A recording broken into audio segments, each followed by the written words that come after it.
Hi, I'm going to record what I hope to be a short tutorial on the gradebook. There's a lot going on in the gradebook, and I'm trying to keep this video as short as possible, so I'm going to be going through things pretty quickly, but remember you can always pause and rewind and go through it again at your own pace. So here we go. So one thing to keep in mind, when you create something in Blackboard, when you create an assignment or a test, Blackboard automatically creates a grade column for it. So you don't have to create a separate column for each individual assignment or test you create inside Blackboard. Also, when you create something in Blackboard, it throws that column at the very end. Just like in our course content, when you create something new in course content folder, it drops everything at the very bottom and you can move it up. Same thing with the gradebook. When you create something new, it goes all the way at the end. So keep that in mind. It might seem like something didn't work, but it actually did. So the first thing I'm going to do is go to the column organization option so you can see what kinds of assignments I have in this little mock-up course here that I created just to demo the gradebook. You can see I've got a couple of students in there, and obviously neither of them are real students. I've just created it so there's something in here for us to work with. So I'm going to go to Manage, Column Organization, and that lets me see all of my columns and what they are and where they are. And we're going to come back to it at the end to reorganize things the way we want them to be.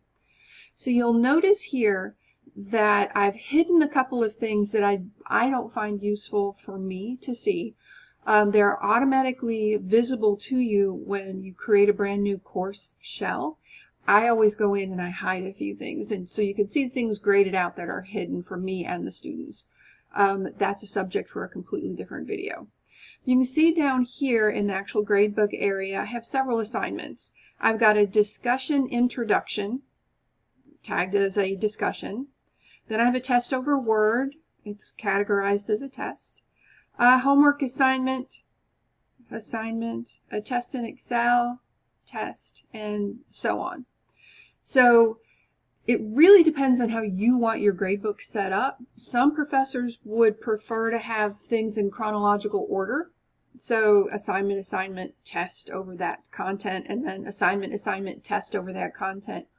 Or you might prefer to have all your tests grouped together and all your homework assignments grouped together. That is completely up to you.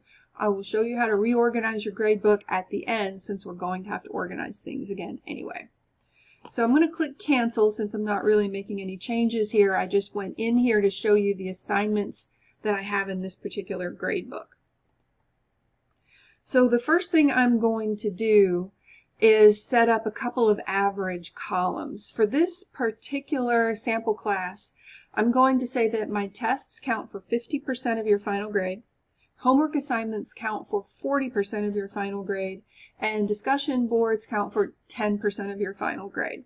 Okay? So the first thing I'm going to do is set up an average column for the tests and the homework, and then I'm going to set up my weighted column. Okay? So first thing, I'm going to create a calculated column, average. This is just a basic average.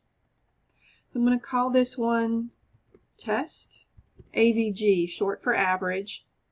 Now since that naming is pretty clear to me, it might not be really clear to students, so I'm going to go ahead and put test average here, because the description is visible to students as well as will show up on any grade reports that you run.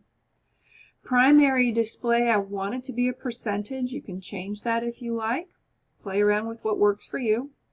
So the default setting here is to do an average of all the grade columns, and that's not what I want for this particular column. So I'm going to click the other option to select the columns that I want. Now you can select by category, and if all of your tests are always tests, then feel free to do that. But sometimes I use Blackboard quizzes or tests as like a pre-assignment to force the students to look in the chapter and look up some vocabulary words and concepts before we actually get into assignments and class discussions. So I generally do not use categories. I generally go in and select individual items to put over into the column. So since this is an average for all the tests, I'm going to look for everything labeled test. And I'm using my control key on the keyboard that allows me to select more than one thing at a time. And then click this button over here and it pulls all of my tests over. Now that's one good reason to make sure that when you name an assignment or a test, you name it something really clear. The clarity helps the students and the clarity helps you too later on. So I have my tests over here in the selected columns. I'm going to click submit. And so I do have, so you don't see that test average column here. Remember, it's all the way over here at the end. So I'm going to come back and I'm going to do another average for the homework assignments. So homework average. Spelling it correctly is always helpful. Again, I'm going to keep percentage and I'm going to select the columns that I want. And once again, I'm going to use the control key to select more than one item and click and submit. So now I have two average, there we go, I have two average columns here at the end. The last thing I'm going to do is create a weighted column, a weighted average column. So I'm going to click to create calculated, weighted.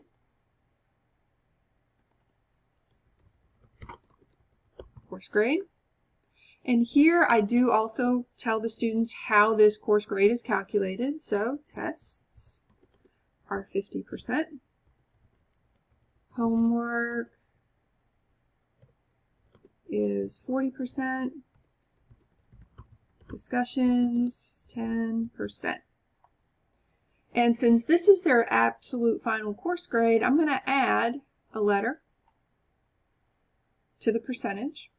And then I'm going to go and find all of those components that I want to be calculated in this weighted average. So first, the discussion board, scrolling down, control, test, and homework, and over. So this looks a little bit different than what we saw before. Now it's giving me an area to put in the weights for these individual things.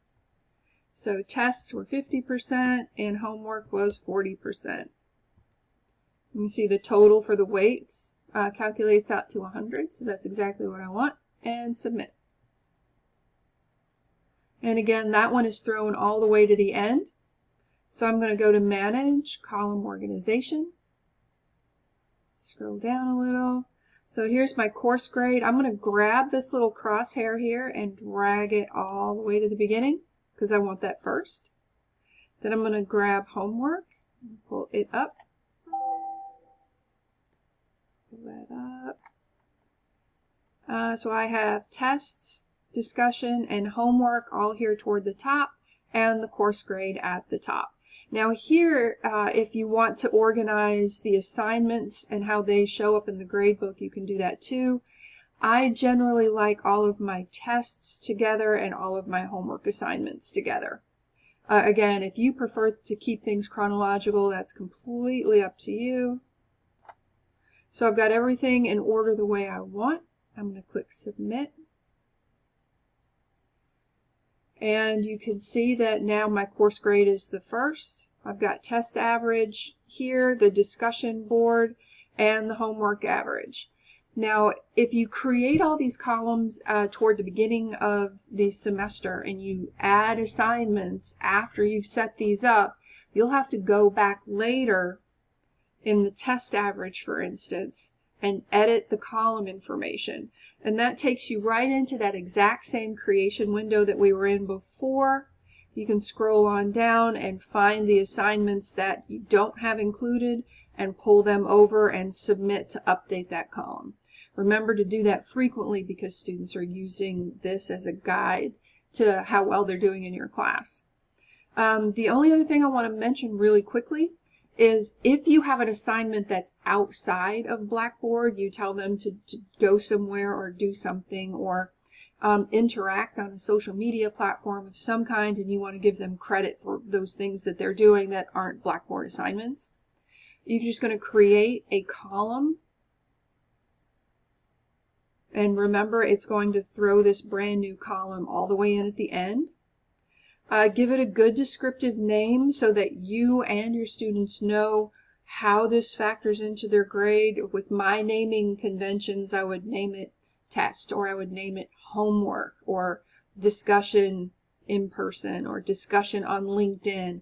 Something so they know what this particular grade column is. Make sure that you're consistent with how the score actually shows up in your grade column. So if something is worth 10 points, but you kind of want it to work into a class average, you might want to change this over to percentage instead of score. Otherwise, it's just going to show in a score of 10. And it can get kind of confusing, especially for you when you're keying things in, because you might think, well, they did okay, it was probably an 85. And if the score is actually a max of 10 and you type in 85, it's going to mess your grade book up. So just be consistent, figure out how you want to plan your grade book. It'll ask you for a due date for whatever this assignment is, and when you create a due date, it puts it in their calendar too, so that's helpful. Points possible is the only other thing that's required for any particular column that you're creating. I'm going to click cancel because I don't want to create something new here. And that's it. So that's really quickly and basic how you create certain columns and how you tell Blackboard how to calculate grades for your course. You'll notice this is using pluses and minuses. Again, that's a subject for a whole nother video on how to update the letter grades. If you're feeling daring, you can go ahead and use manage and play around with some of these other options for grade schemas. Here's a hint on how to update your own lettering system, because remember, St. Aug, we only use letter grades. We don't do pluses or minuses, but Blackboard, that puts it in default. So I hope this was helpful. And remember, Blackboard creates grade columns for you when you create homework assignments or tests in Blackboard. And it always creates new things at the very end of wherever you are. So good luck, have fun. If you got any questions, remember, drop us an email at Blackboard Support.